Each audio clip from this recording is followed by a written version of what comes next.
Okay, cool girl engagement. That's not a thing. Everyone knows the real cool girls get divorced before 30. Oh, we're comparing stats. Baby girl doesn't know that I am Tom Brady at this game. Married at 18, divorced at 21. Second marriage, married at 25, divorced at 28. Third engagement, engaged at 29, ended it at 30, but I kept the ring. I'm still keeping Tom Brady on his toes. We should not be afraid to leave these men. We are not stuck with these people. Marriage is not a sanctimonious thing. It is paperwork. It's something, it's a commitment you make to someone. But if you feel like you're not getting anything from that commitment and you're trying, you gotta go. You gotta go. You have to go. I know it's difficult to fill out paperwork and to make appointments and to do all of these things, but this is your f***ing life. Do you want to be stuck with someone? Period. Nigga, what? God damn it!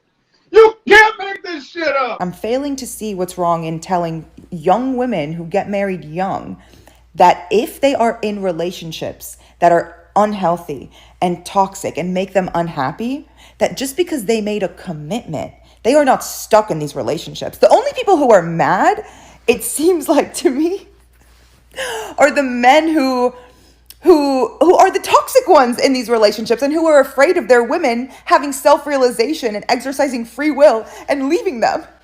Because the only thing holding their relationships together is probably the fact that they made a commitment and their religion and families fucking perpetuate that ideal that you have to stay in a relationship you committed to. It sounds like she finna cry in the car. Real shit. Everybody doesn't live from your perspective. So you gotta think of your own perspective. She used to do porn a lot. She's not no regular bitch going day by day with a nigga not knowing anything about her.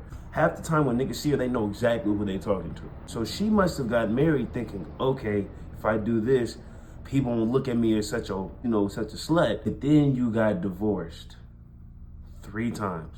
And the only common denominator in those situations was you. Flashback. Recently, it's been a little hard for him to reconcile my past, and that has caused some issues in the relationship.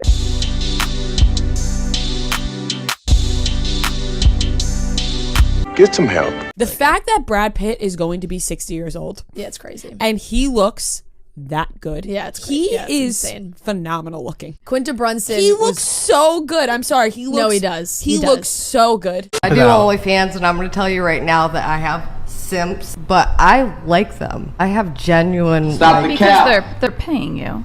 No, I have relationships with most of these guys before they even pay me. Friendships, you know. And what then I mean? they- like I know these people. They're not friends if they want to see you naked. If I had a male friend that subscribed, if I made an I'm OnlyFans, not which I saying- never would, I would never He's not your consider him a friend. friend. You are dating a guy right now, right?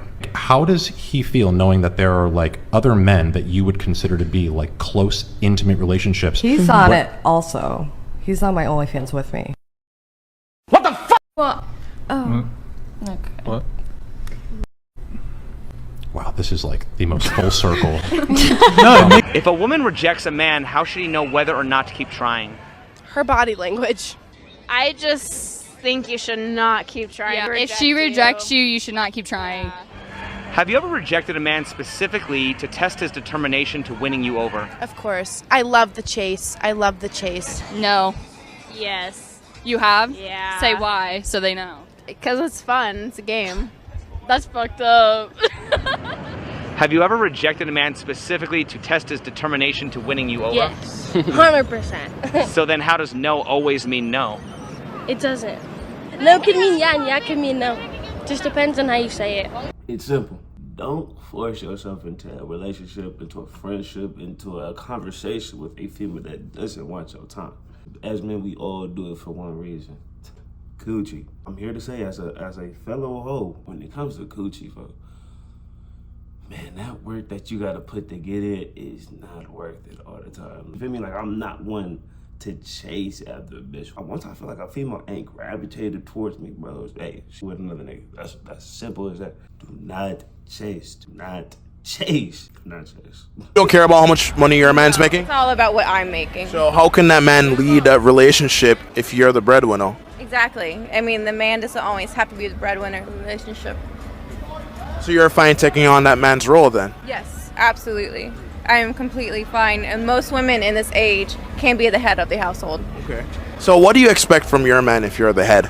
At least support, understanding, just mentally being there, and just being mature enough to be in a relationship. You'll take him out on dates and you'll start planning them too? To a certain aspect. While he cooks dinner at home? It can go both ways. Okay. But it also, I think it should be a team effort in today's society. But at the same time, there's nothing wrong with a woman being the breadwinner of the relationship. Does that mean that you get sex from him whenever you want it? I'm not answering that. I'm just curious.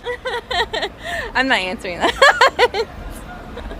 Get off your ass and get to working. No female wants a man that doesn't have his own. Whether you want to believe it or not, it's purely fact. But that being said, stay on your purpose, stay on your passions. Keep calm with it all. And get your bread up and leave these hoes in the streets.